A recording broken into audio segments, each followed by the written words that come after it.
নদীয়ার শিমুরালী গ্রাম পঞ্চায়েতের একটি গুরুত্বপূর্ণ রাস্তা, সেটি হচ্ছে বিবেকানন্দ পার্কের থেকে সংযোগস্থল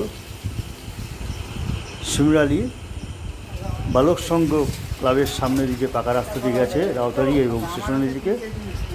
উল্টো দিকে এই রাস্তাটি একদিকে নরপতি পাড়া যাচ্ছে, একদিকে তেলেপুকুর।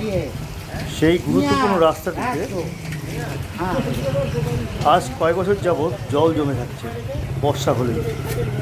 এখান দিয়ে স্কুলের বাচ্চারা যাচ্ছে, প্রায় 1 হাঁটুর থেকেও বেশি জল জমার ফলে জল কিছুতেই বাইরে হচ্ছে না।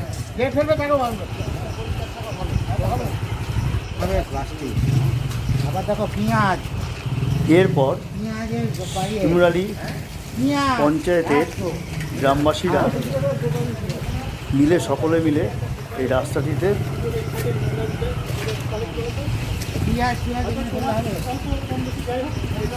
ড্রেন পরিষ্কার করে জল বের করে দেওয়ার ব্যবস্থা করা হচ্ছে।